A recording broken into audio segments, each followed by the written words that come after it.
And this is the difference between the data lake. Okay, so here if you see here, like for the data lake side, okay, if we talk about like what exactly data lake and why we moved on to this one. So data lake is basically extremely performance, okay, where you can put all your data into a centralized location, okay, and your data is coming up from different locations. So here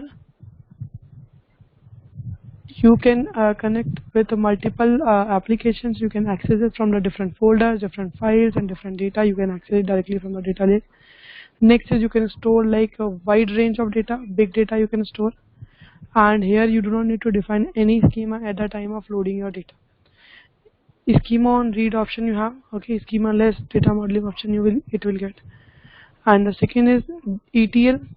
Here you can do like extraction. First we are going to load data in the data lake, then we are going to do the next operation. So that is your landing area where you are going to put everything. Data is coming up from different location or different sources, everything. You are going to put all your data in one single location, and here you can manage the access for different options you have, like ACL, SAS, account key, and RBAC. Okay, so these are the different options you have in the Azure Data Lake. So what benefits will provide from Microsoft Azure Data Lake storage? It's secure. Yes, it can provide you ACL, that is access control list. Apart from that, it will protect a folder file level of access with the help of this ACL. Same, it will give you multi-layer protection where you have encryption at rest and encryption in transit option. Okay, where you can encrypt your data service at a rest position and at a transition position. It is highly manageable because we have lifecycle management where we can move from one environment, one access tier to another access tier, and you can grant object level access also, like with the help of ACL. It will give you fast provisioning. Okay, you do not need to sit for hour and hour for deploying your storage account only.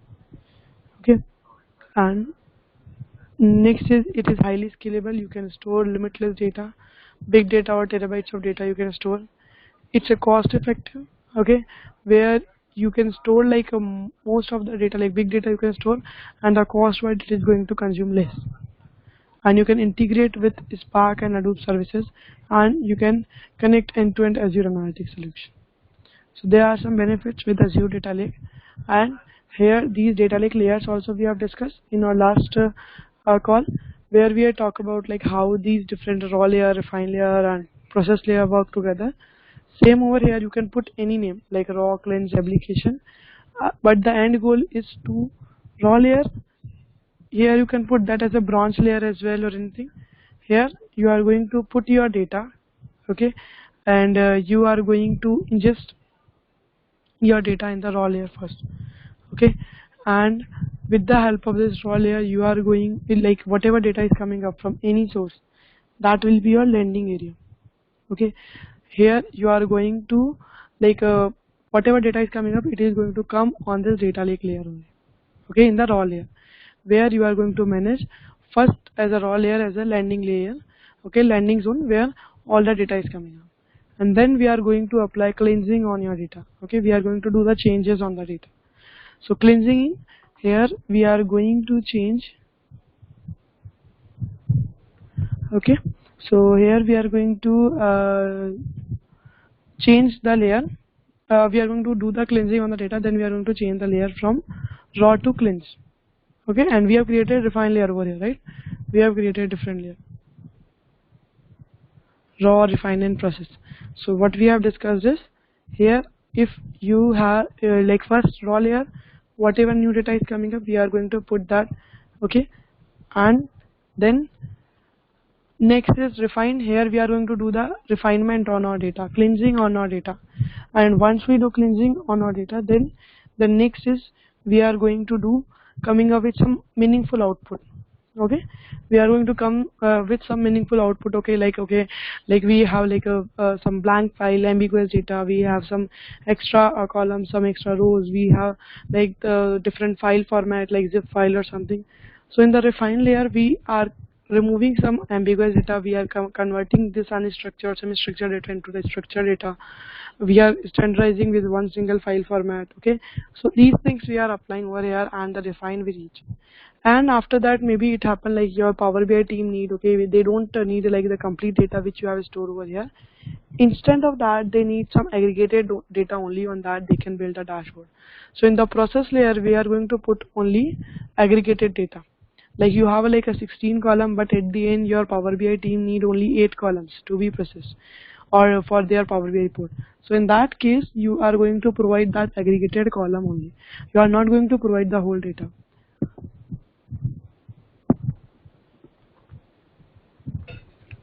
So like in the SQL, how we manage? So in the SQL, we have like a first temporary table where we on daily basis we will truncate and load our data. Okay, and after that we will like on daily basis it is going to store the data on daily, and then it will truncate, and then next day again new data will be loaded.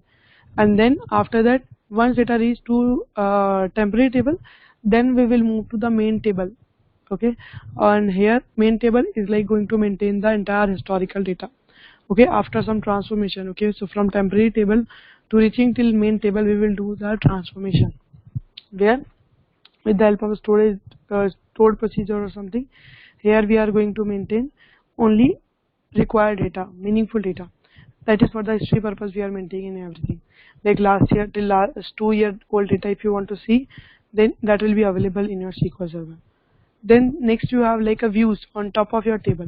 So views, it is creating for referring your existing table with some calculation, with some aggregation. So same thing for that, we have this process layer where instead of the whole data which we have available in the refined layer, that is refined, but we will want to do some aggregated data only to be processed. So here we are going to put some aggregated data. Okay, like out of like I want to take some total.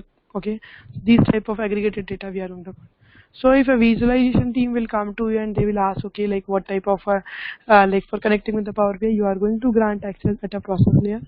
And if a data scientist team come, they will ask, okay, I need a like a 5-year-old data and in the raw format. So you are going to provide raw layer or refined layer access. That is completely depend on the requirement. So any question till this point? So there are some key points between data lake and blob storage. Blob storage and data lake both provide you large partner ecosystem, and blob storage and data lake both are globally scalable as we have 60 plus regions now available. Blob storage and data lake both provide you durability option and both have hot, cool and archive type. Blob storage is more cost efficient, but data lake is going to consume more as compared to blob storage. Data lake is going to build on the Hadoop concept. Okay, HDFS is going to follow. So data lake build on the Hadoop concept. And in data lake you have a hierarchical namespace, but in blob storage you have flatter namespace. So in the blob storage you can only create containers. You cannot create folders or subfolders. But in data lake, here you have a hierarchical namespace available where you can maintain like particular folder, subfolder, everything in the container. Then we have ACL, AAD and RWAG. So ACL is your access control list that you have available in data lake. Active Directory authentication you have in the blob storage too, and RWAG also. Okay, so these are different options we have. And apart from that, in the both side we have hot, cool archive tier. In data lake also we have. On the performance side, data lake has designed for big data. Okay, for big data purpose this data lake has designed, and here we can do performance tuning as well for our big data. But blob storage is not defined or designed for handling big data. It is very highly scalable capacity and throughput unit you have. Okay, so it's a very highly scalable. You can create multiple services on the same time to connect and process your data within the data lake. Okay, so these are some features, but apart from that, on the modern data warehouse, if we see, we have discussed about one service only. Okay, as of now, that is your Azure Data Lake storage. But before starting any project, there is one architectural who is going to design the architecture of your end-to-end project, like from where data is coming up, where data will move, okay, what are the service needed, how the configuration need to happen, and how this networking thing is going to take care.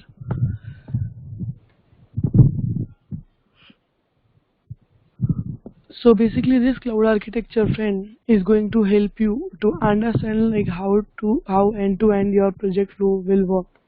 Okay, so like the first thing over here you see, okay, and it will look like something this one, not exactly every time it will look, but yeah. So here you can say this is your source, okay, and here you are putting you have different type of data available. You could have like logs, you have unstructured data, you have structured data, you have semi-structured data, okay, or you have like a media file, okay, audio file, you have mp3 mp4 file, okay, and you have a file system, okay, some file also available, that also available, and apart from that you have some custom apps. So it depends what is your source. As per that, Microsoft Data Factory is a service, that is integration service, okay, that we use for data processing, data onboarding, data ingestion, okay. So Data Factory is basically an ingestion tool which we use for handling different type of data from different platforms. So from Data Factory we will pick up the data, okay, and within Data Factory you cannot store. It is just going to pick up your data and hold it over here. So here once Data Factory is able to connect with your on-prem services, okay, then we are going to store this data at somewhere on Azure, because Data Factory cannot store the data in itself. For that we are going to use Azure Data Lake storage. So in the Data Lake storage you are going to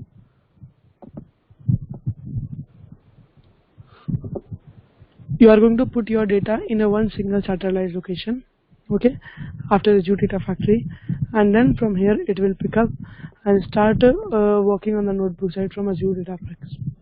Okay, like you can work on the preparation and training on your data, and here then you are going to store your data in the SQL database after doing transformation cleansing, and then we are going to maintain Azure analysis services for like analyzing your data, and you can connect with the Power BI for visualization. You can connect with some other ML AI thing as well. Okay, so that is the end goal and end-to-end requirement. Okay, where you are going to plan from beginning to last how it is going to process, how these services will integrate together, work together. Okay, so that's how you will design, okay, modern data warehouse architecture. And here if you see, what we are doing is, firstly we are picking up the data from temporary and moving into the main table. Same thing over here, we are putting in the data lake. So whatever data is coming up, it will come through the data lake. So if you have structure, unstructured, semi-structure, that will be under data lake, and this data lake is going to take, okay, and this data lake is going to take the data lake like when we are processing our data, okay. So here you have two options. First, you can store your data in the data lake and then you are going to process it into the SQL, or you can directly simply create the report from the Power BI. So you have two different options. You can plan accordingly what you need, and here there are different tools also available, okay, in the market. It's not like only Data Factory you are going to choose for ingestion. You have SSIs also available. Same for the storing. It's not like you need to use only data lake storage. You can use Blob storage too. You can use SQL Server 2019 too. Okay, and same for the preparation and training. Here you have like Azure Databricks, SD inside, Polybase, okay, stored procedure. So you have different preparation tool also available. Okay, you can do this with Databricks also, with Synapse also, with Polybase also, and with Indias. With you can choose that Azure SD inside or Databricks, anyone you can choose for data preparation. And once you prepare your data and you are good with your data transformation, you can store your data in the SQL data warehouse or in the SQL database, single database, manage instance, okay, or serverless, anyone you can choose. And once your data is reached, you can connect with the BI team and you can work on the advanced analytics and AI. So there are different tools, and services are available. These are just for the optional purpose. Okay, you do not need to hard and fast go with this only. You can be you can use these services also. Okay, so that's how you can connect different services, build together and integrate it and use it. And the data lake use a bottom-up approach, where first you are going to ingest the data, then you are going to scale the data, and then you can store your data in one single native format. You do not need to change, you do not need to define the schema for the data lake, and then you can do the analysis. Okay, analysis means you can connect initially with different storage, and you can do the analysis later on. You can run the batch interactive query, real-time analysis, and different options. So this is your whole data lake concepts which we have discussed. So I just gone through the recording.